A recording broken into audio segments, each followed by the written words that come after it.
கருப்பு சாப்பிட வந்திருக்கீங்க, புரியுதா? 200 இடம் ஜெயிக்கணும்ல. தேர்தல் நெருங்கிடுச்சுன்னா மற்ற கட்சியில வாக்கு நோக்கி பயணிக்குது, நாம் தமிழர் கட்சி நேயத்தை சார்ந்து அது அதாவது நாங்க இயற்கையின் பிள்ளைகள் எல்லாரும். இந்த இவங்கெல்லாம் சாமியை காப்பாற்ற சொல்றது பாருங்க, திருப்பரங்குன்றம்னு அவன் சாமியை காப்பாற்ற போராடுறான், நான் வாழுகிற பூமியை காப்பாற்ற போராடுறேன். இந்த சாமியில இன்னொரு சாமியை கும்பிட்டுக்கலாம், இந்த பூமியில இன்னொரு பூமி இல்லைல்ல. அதனால உங்களுக்கே தெரியும், பீகார்ல 6 மாவட்டத்துல அது யுரேனியம் வந்து தாய்ப்பால்ல கலந்துருச்சுன்றான். நீங்க பெருந்துறையில 26 கிலோமீட்டருக்கு இந்த பகுதியில தண்ணி எழுதி குடிக்காதேன்றான். அதெல்லாம் தாய்மார்கள் போராடுறதை நீங்க பாருங்க. அப்ப பல கிராமங்கள்ல சிறுநீர் 30-35 வயசுல சிறுநீர் போயிருக்கு, சிறுநீரகம். காரணம் குடிக்கிற நீர். பிறக்கும் போதே குழந்தை புற்றோட வரும்போது தாய்ப்பால் நஞ்சாயிருது. காரணம் தின்ன உணவு, சாப்பிட்ட உணவு, தாய் உண்ண உணவு. காற்று இல்லை, கந்தகத்தூளை நான் சுவாசிக்கிறேன். இந்த பிரச்சனையை வந்து சரி பண்ணாம என் பிள்ளைகளை பத்திரமா இந்த பூமியில விட்டு போக முடியாது. உங்களுக்கு புரியுதா? அது காசு, பணம், காரு, பங்களா எல்லாம் வாழ வைக்காது. காத்து, நீர், சாப்பாடு இதான் வாழ வைக்கும். அதனாலதான் நான் அதை நோக்கி போராடுறேன். எனக்கு 4 எதிரி. என் தம்பிக்கு ஒரே ஒரு வில்லன், எனக்கு 4 வில்லன். திமுக, அதிமுக, பாரதிய ஜனதா, காங்கிரஸ்.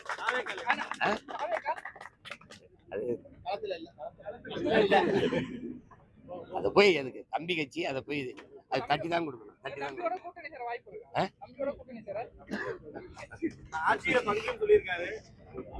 பாருங்க, அவங்களுக்கு எல்லாம் பெரியார், எனக்கு என் இனத்தின் முன்னோர்கள் எல்லாரும் பெரியார். நான் அவங்களுக்கு ரொம்ப தூரம். அவங்க திராவிடர்கள், நாங்கள் தமிழர்கள். அவங்களுக்கு புரியுதா? அவங்களுக்கு அவங்க ஓட்டுக்கு காசு கொடுப்பாங்க. நான் என்ன சொல்லுவேன், அம்மா நீ நோட்டை வாங்கிட்டு ஓட்டை வைக்கிறம்மா, அந்த ஓட்டை வாங்கிட்டு நாட்டை வைக்கிறாம்மா, அது கூடாதுமா. எங்களுக்கு கொள்கையில 2000 கிலோமீட்டர் வித்தியாசம். பெரியாருக்கு ஓட்டுருக்கா?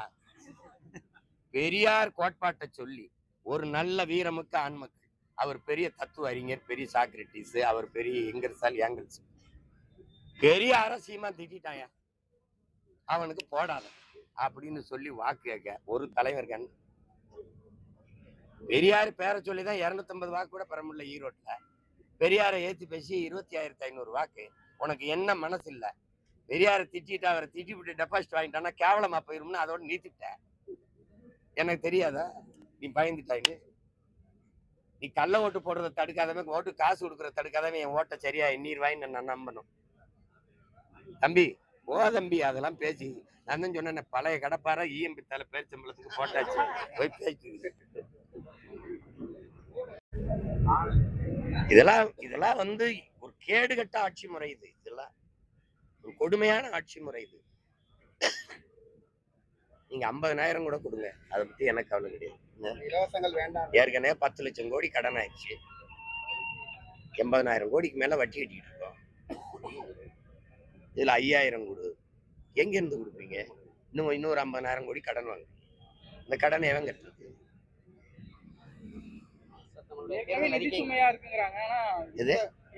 மாநில அரசு வந்து நிதி சுமையில இருக்கு, மத்திய அரசு பணம் தரது இல்லைங்கிறாங்க. இந்த திட்டத்திலயும் அதே மாதிரி. அதை பத்தி நம்ம கவலைப்பட வேண்டியது இல்லை. ஏன்னா இவங்க வந்து கட்சி அரசியல், தேர்தல் அரசியல் தான் செய்வாங்க. செய்தி அரசியல், விளம்பர அரசியல் தான் செய்வாங்க. இவங்க சேவை அரசியல், செயல் அரசியல் தெரியாது, மக்கள் அரசியலுக்கு வரமாட்டாங்க. அதனால கடனை வாங்கி அந்த நேரத்துல அந்த தேவையை இப்ப காசை கொடுத்து தேர்தல் வரும்போது அந்த வாக்கை வாங்கிட்டு பதவிக்கு வந்துருவாங்க.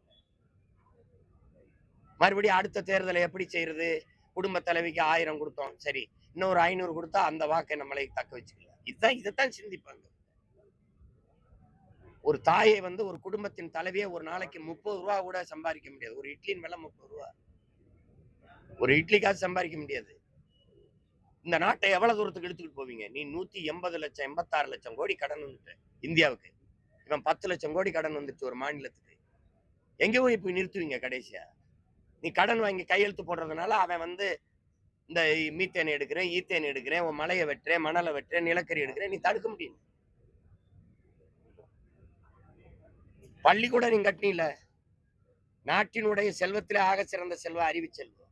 ஒரு நாட்டின் எதிர்காலம் வகுப்பறையில் தீர்மானிக்கப்படுது. இதுதான் உலக பெரிய தத்துவம். அது எல்லாருக்கும் தெரியும். அறிவு கருவறை அங்கதான் இருக்கு. அந்த பள்ளிக்கூடத்துல படிக்க போன புள்ள இடிஞ்சு விழுந்து சாகுது. நீ இப்பதான் கட்டி திறந்திருக்க. இது என்ன சொல்ல வர?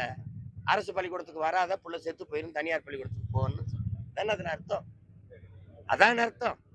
படிக்கிற புள்ள உட்கார்ந்து படிக்கிற பள்ளிக்கூடத்தை இந்த லட்சணத்துல கட்டிட்டு நீ எதுக்கு பறக்கிறதுக்கு 5000 கோடி 2000 கோடி 3000 கோடி 500 ஏக்கர் 1000 ஏக்கர் எடுத்து இப்ப திருச்சியில இந்த இருந்த விண்ணூர்தி நிலையத்துல நீங்க எல்லாம் இருக்கிறீங்க, நல்லா படிச்ச பிள்ளை, ஏதாவது பிரச்சனை இருந்ததா? எதுக்கு இத்தனை 1000 ஏக்கரை எடுத்து இவ்வளவு கோடியை போட்டு கொட்டி நீ நாசம் பண்ணிருக்க? நான் உள்ள போனேன், வண்டி நினைச்சு ஏறி போயிட்டேன். இப்ப இந்த 3 கிலோமீட்டர் நடந்தே விண்ணூர்தி நிலையத்துக்கு விண்ணூர்திக்குள்ள போக வேண்டியது. இந்த உலகத்துல வேணாது மூளைங்கிற உறுப்பு இருக்கிற செய்வானா? பைத்தியக்காரன் கூட இந்த மாதிரி வேலையை செய்ய மாட்டான். இருக்கிறதுல நினைவு காணும், சிறியதே அழகு. அதை விட்டு போட்டு தேவையில்லாம பறக்கிறது. ஏன் படிக்கிற பிள்ளைய படிக்கிற பள்ளிக்கூடம் கல்லூரியில இப்படி கட்ட மாட்டேற? மருத்துவம் பார்க்குற மருத்துவமனை இவ்வளவு அழகா கட்ட மாட்டேங்கிற? ஏதோ சுவ காட்டுற எங்களுக்கு வளர்ச்சி பாரு அப்படி. விண்ணூர்தி நிலையத்தை பார்த்த உடனே ஏ அப்பா எங்கடா பறந்து போவான்? பல கோடிக்கணக்கான மக்கள் பச்சையோடு இருக்கும்போது பறந்து போ எங்கடா போறோம்? இப்ப ஒரே ஒரு முதலாளிகிட்ட கொடுத்துட்டா இண்டிக்கு ஒரே ஒரு முதலாளி. ஒரு நாடு 25 விழுக்காடு தனியார் முதலாளிகளை சார்ந்திருக்கலாம், 75 விழுக்காடு அரசு கையில் இருக்கணும், இல்ல 30 அல்லது 70. ரொம்ப கொடுமை விட 50 இருக்கணும்ல. ஒரே ஒரு முதலாளியை சார்ந்து நின்று அவன் 20 நாள் வண்டி இல்லை. நான் எப்படி வண்டி இல்லை ரத்து பண்ணி திடீர்னு நிறுத்திட்டேன். மதுரையில இருந்து ஒரு அவசரத்துக்கு வளர்ச்சினா ஒரு இடத்துல போய் ஒருத்தரை சந்திக்கணும்னா உடனே போகக்கூடிய வாய்ப்பு எங்க இருக்கு? போய் டெல்லியில மாட்டிக்கிட்டவன், அங்க வெளி மாநிலத்தை மாட்டிக்கிட்டவன் பயணம் செய்ய முடியாம தவிக்கிறான். ஏன்னா ஒரே ஒரு முதலாளி. அவன் நினைக்கிறதான் கட்டணும். தம்பி, மதுரைக்கு நான் வரேன், சிங்கப்பூருக்கு 30,000, மதுரைக்கு நான் வரேன் 24,000, போக 24,000, 1/2 லட்சம். 2 பேர் வந்தா 1 லட்சம். ஒரு எவ்வளவு உழைப்பாளியா இருந்தா எவ்வளவு இருந்தாலும் ஒரு மாச வருவாயே 1 லட்சம் தான். அப்ப அவசரத்துக்கு எப்படி பயணிக்கிறது? இது எங்கிட்ட நீ வளர்ச்சின்னு கட்டமைக்கிற? ஒரு முதலாளியினுடைய வளர்ச்சி அவன் என்ன நீ சொல்லிட்ட? எதுக்கு இந்த பிரச்சனை வருது? விண்ணூர்தி ஓட்டுநர்கள் 8 மணி நேரம் தான் பணி செய்யணும். அதுல அவனுக்கு என்ன அதை ஒத்துக்கிறது இல்லை. ஏன்னா 8 மணி நேரம்னா இவனுக்கு ஓய்வு கொடுத்துட்டு அடுத்து ஓட்டுறதுக்கு வேற ஒரு விமான ஓட்டியை கொண்டு வரணும், ஒரு பைலட்டை கொண்டு வரணும், அவனுக்கு தனியா சம்பளம் கொடுக்கணும். அப்ப எப்படி இருக்கு? அதனால அவன் ஒத்துக்க மாட்டான். ஒரு 500 கிலோமீட்டருக்கு 7,000 ரூபாய் ஒரு தொகைன்னு வை. ஆட்டோவுக்கு மீட்டர் கட்டணம் போடுற, பேருந்துக்கு கட்டணம் நிர்ணயிக்கிற. அப்படி நீ வைக்கணும்னு அவங்க ஒத்துக்க மாட்டான். ஏன்னா தனியார்ட்ட கொடுத்துட்ட, மொத்தமா ஒருத்தனை சார்ந்து நிக்கிற. அப்ப தனி ஒரு முதலாளியின் வளர்ச்சியை, நாட்டின் வளர்ச்சியை நீ கட்டமைக்கிற. எத்தனை கோடி மக்கள் தவிக்கிறான். இப்ப பாருங்க எவ்வளவு நினைச்சேன்னு. இப்ப நீங்க சென்னைக்கு போக முடியுமா? நீங்க போக முடியாது, வண்டி இல்ல. இங்க இல்ல, இந்தியா முழுமைக்கு தான் நிலைமை. இப்ப நீங்க டெல்லிக்கு போகணும், எப்படி போவீங்க? உங்களுக்கு என்ன, நீங்க தனியா விண்ணூர்தி வச்சிருக்க, ஏறி வந்து சார்ட்டர்டு ஃபிளைட். எங்களுக்கு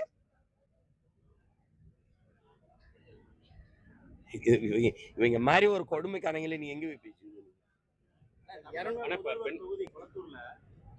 1,00,000 வாக்குகளுக்கு மேல நீக்கப்பட்டிருக்கு. கடந்த 4 மாதங்களுக்கு முன்பே மத்திய இணையமைச்சர் அனுராக் தாக்கூர் இந்த தொகுதியில 19,000 வாக்குகள் போடப்பட்டிருக்கு சந்தேகத்திற்கு காரணமாக.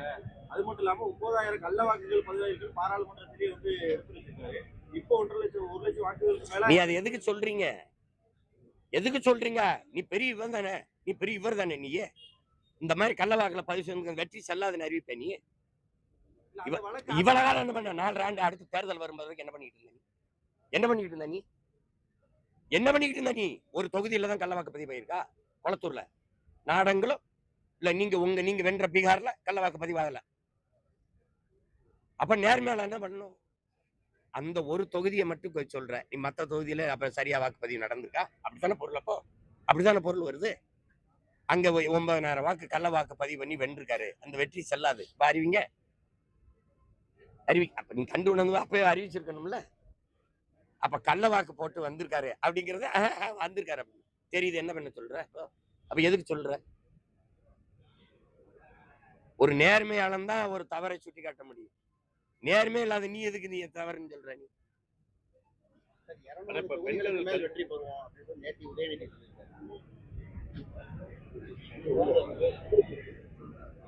200 தொகுதியை வாங்கிருவோம் சொல்றோம்ல. வெற்றி பெறுவோம்னா எப்படி வெற்றி பெறுவோம்? திமுகவுக்கு வாக்கு செலுத்தணும் மக்கள். எதுனாலும் ஏன்னு சொல்லு, ஒரு காரணம் சொல்லுங்க.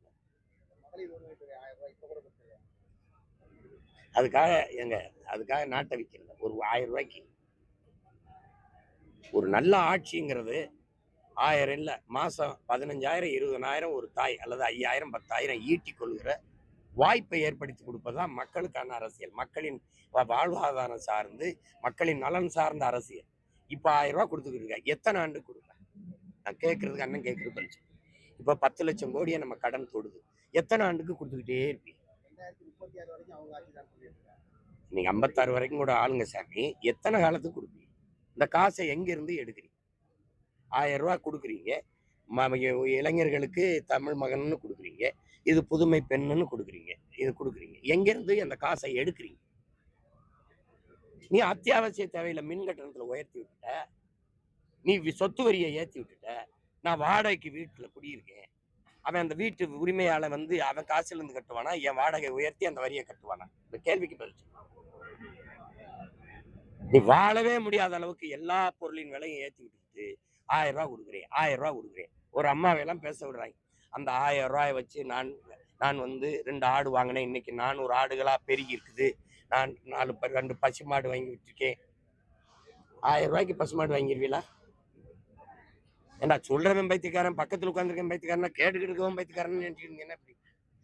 ஏங்க என்ன ஒரு அளவு இல்லையா? பொய் சொல்ல வேண்டியதான். அதுக்காக பொய்யவே புலமை மாதிரி பாடக்கூடாது. என்னடா? ஆனா பெண் உரிமை, கல்வி உரிமை, அடிமைத்தனத்திலிருந்து மீளுங்கிறதுக்காக பெரியார் போராடுறாரு. எந்த ஒரு அரசியல் ஆதாயத்துக்கும் அவர் போராடல. ஆனா நீங்க ஒவ்வொருத்தருமே பெரியார் விமர்சிக்கிறீங்க. நீங்க ஒரு அரசியல் ஆதாயத்துக்காக பேசுறீங்க. பெண் உரிமை கல்விக்கு போராடினார்னு சொல்ற உங்களை நினைச்சு நான் ரொம்ப பரிதாபப்படுறேன். இதுக்கு இது இடம் இல்லை. சாயந்தரம் வாங்க, என்ன போராடினார் அதுக்கு கூட்டம் வச்சிருக்கோம்.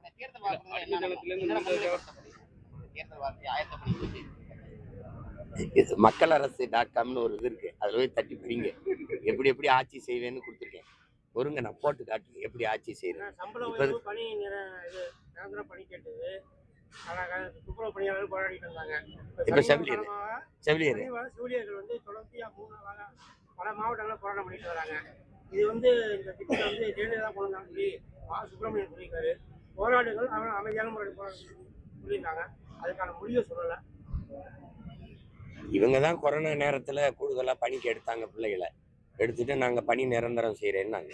கொரோனா நேரத்துல மருத்துவர்களும் செவிலியர்களும் கடவுள் போலவும் தேவதை போலவும் தெரிஞ்சாங்க.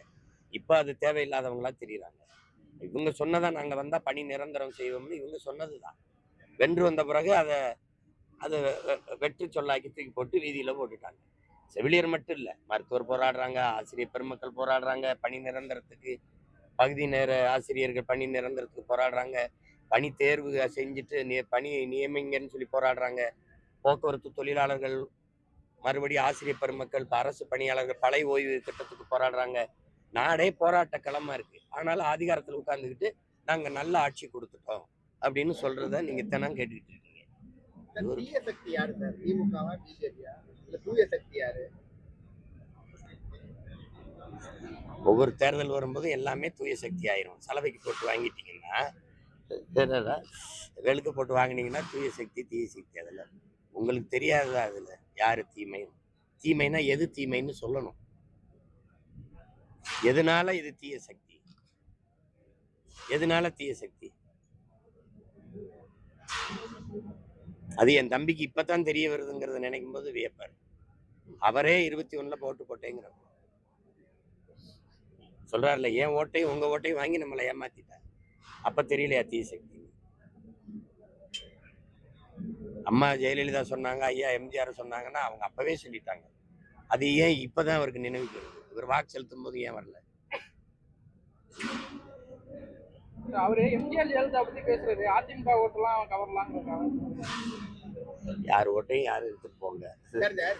அண்ணன் சொல்றேங்க, இங்க எம்ஜிஆருக்கு ஜெயலலிதாவுக்கு ஐயா ஈவேரா அவர்களுக்கு தாத்தா காமராஜுக்கு அம்மா எங்க அம்மா அஞ்சலைக்கு இப்படி இல்லை, இவங்களுக்குலாம் இல்லை. தம்பி நினைச்சுக்கிட்டு இருக்காரு இந்த கொள்கை தலைவர்களுக்காக இந்த மக்கள் கொள்றாங்க. அவரை பார்க்க வந்து கொள்றாங்க, அவ்வளவுதான். திமுகவின் கொள்கைக்கு ஓட்டு போடுறாங்களா? யாராவது சொன்னாங்க? தம்பி திமுகவின் கொள்கைக்கு ஓட்டா, அதிமுகவின் கொள்கைக்கு ஓட்டா, கொடியில அண்ணா இருக்காரு, எம்ஜிஆர் இருக்காரு, அதுக்கு ஓட்டா? நீங்க கொடுக்குற நோட்டுக்கு ஓட்டு. அப்படி பார்த்தா இங்க யாருக்கும் ஓட்டு இல்லை, காந்திக்கு தான் ஓட்டு. ஏன்னா நீங்க கொடுக்குற நோட்ல காண்பிருக்காப்ல அந்த நோட்டுக்கு தான் ஓட்டு. அதனால சும்மாவே வீண் கொள்கை பேசி யாரு வாக்கு கேட்கிறா? எங்களை தவிர கொள்கை பேசி யாரு வாக்கு கேட்கிறா? நாங்க வந்தா அதை செய்வோம் எதுவும் பேசுறது இல்லை. புரட்சி தலைவியின் ஆட்சி, அம்மாவின் ஆட்சி, அதுதானே சொல்லிட்டு இருக்கீங்க. அம்மாவின் ஆட்சி இங்க வந்தா இது நாங்க வந்தா நாங்க கழக ஆட்சியிலே குடும்ப தலைவிக்கு 1000 ரூபாய் கொடுத்தோம், உரிமை தொகை கொடுத்தோம். என்ன 1000 ரூபாய் ஒரு உரிமை தொகை? அதுவும் கலைஞரின் உரிமை தொகை. அவருக்கு என்ன அதுல உரிமை தொகை? அவர் பரம்பரை சொத்து, ஏதோ சேர சோழ பாண்டியர் பரம்பரை, அதை வித்துட்டு கொண்டாந்து கொடுத்தீங்க. ஏன்னா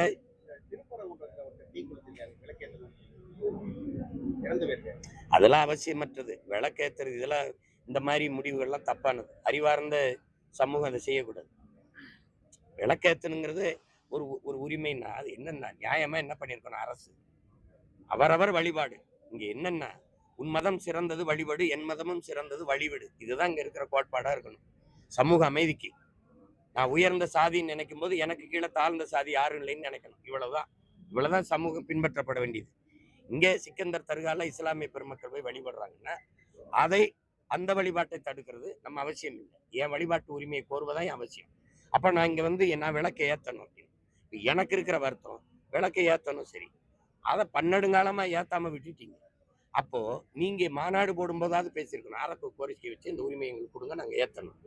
தேர்தல் வர 2 மாசம் இருக்கும்போது இதை எடுக்கும்போது அது வாக்கை குறி வச்சு அரசியல் லாபத்துக்காக செய்யறதா தான் நம்ம பார்க்க முடியுது. இப்ப இந்த இடத்துல அரசு இரு சமய பெரியவர்கள் தலைவர்களை அழைச்சி பேசி ஒரு நல்லிணக்க குழுவை வச்சு உங்க வழிபாட்டுல இவங்க தலையிடக்கூடாது, இவங்க வழிபாட்டுல இவங்க தலையிடக்கூடாது, அவங்க அந்த முறை வரும்போது அந்த அந்த கால அந்த நேரத்தில் அவங்க விளக்கேற்றி வழிபட்டுட்டு போகட்டும், நீங்க உங்க மத சடங்குபடி நீங்க உங்க வழிபாட்டை தொடருங்க, பிரச்சனை இருக்கக்கூடாது. நம்ம இங்க வந்து மதங்களை தாண்டி மனிதம்தான் புனிதமானது. ஏன்னா இங்க மனிதனுக்காக தான் மதம் வந்திருக்க ஒழிய மதத்துக்காக மனிதர்கள் இல்லை. உடம்புக்கு தான் சட்டையை ஒழிய சட்டைக்கு உடம்பு இல்லை. அப்ப சட்டமும் மதமும் சமயமும் எல்லாமே மனிதர்களுக்காக உருவாக்கப்பட்டது, மனிதனால் உருவாக்கப்பட்டது. அப்போ எல்லாவற்றையும் கடந்து ஒரு புனிதம் இருக்குன்னா மனிதம் தான். மதத்தின் பெயரால மோதிக்கிட்டு மனிதத்தை கொலை செய்யக்கூடாது. இதை அரசு, அக்கறை உள்ள அரசு அதை கவனத்தில் எடுத்து இந்நேரம் பேசி சத்தம் இல்லாம முடிச்சிடணும். அந்த பிரச்சனையை நீட்டிக்கிறத பார்க்கும்போது இவர்களுக்கு இந்த பிரச்சனை இருக்கும்போது இஸ்லாமிய கிறிஸ்தவ மக்களுக்கு ஒரு இது இருக்கு. எங்களுக்கு பாதுகாப்பு திமுக தான், நீ இங்க வர. இந்துக்களுக்கு எங்களுக்கு பாதுகாப்பு பிஜேபி தான். இப்ப மதத்தை முன்னிறுத்தி செய்யற அரசியலை நீங்க ஏற்கிறீங்களா, எதிர்க்கிறீங்களா, ஆதரிக்கிறீங்களா, அறிவிருக்கிறீங்களா?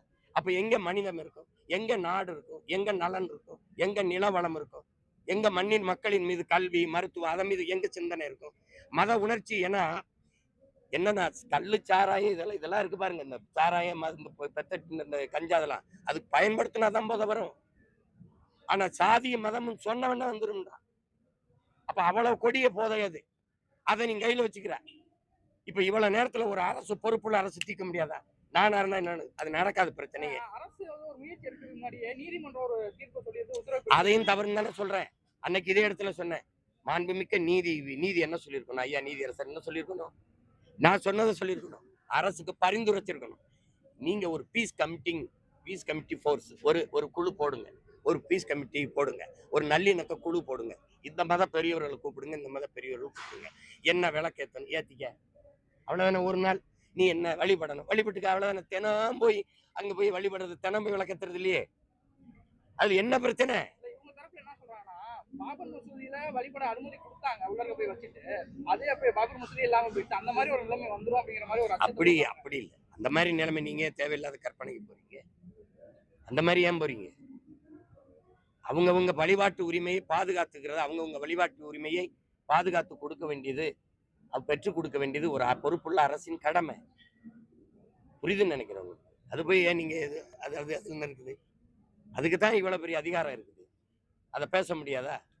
ஒரு முதல்வர் கூப்பிட்டோ அல்லது ஒரு துறை சார்ந்த அமைச்சர் கூப்பிட்டோ இந்த 2 பெரியவர்களை உட்கார வச்சு என்ன பிரச்சனை, வாங்க விளக்கேற்றணும், நானே வரேன் விளக்கேற்றுங்க, நீங்க என்ன கந்திரி காய்ச்சணும், பொங்க வைக்க சாமி கும்பிடணும், தற்கால வணங்கணும், நான் வரேன் கும்பிடுங்க, போங்க போங்க போங்க, இவ்வளவுதானே. நீ தானே சேட்டை செய்யற. நாட்டு விடுதலைக்கு 4000 நாள் செயல் இருந்தவன என் தாத்தனுக்கு வந்து 144 தடவை துறை போடுற. எதுக்கு போடுற? இந்த கொடுமைக்கு அவன் போராடி ஜெயில நடந்து சுதந்திரம் வாங்கி கொடுத்தாங்க. செத்து போன பிறகும் ஜெயில வச்சிருக்கா. சிலையாவும் சிறையில் வச்சிருக்க. எங்கேயாவது ஐயா ஈவேரா சிறையில் இருக்க. ஆனா என் தாத்தன் காமராஜ் ஜெயிலில் இருப்பாப்புல, என் தாத்தன் முத்துராமலிங்க ஜெயிலில் இருப்பாப்புல. பார்த்துருக்கீங்க. இவங்க உயிரோடு இருந்தபோது போராடி ஜெயிலில் இருந்து விடுதலை ஆகி கொடுத்தாங்க. செத்த பிறகு சிலையா வச்சு என்ன சமூக நல்லிணக்கம் உடச்சு போடுவாங்க. சரி நான் வந்துடுறேன், வந்து உட்காந்துறேன், யாரையும் இடிக்க சொல்லு பார்ப்போம். சார் இந்த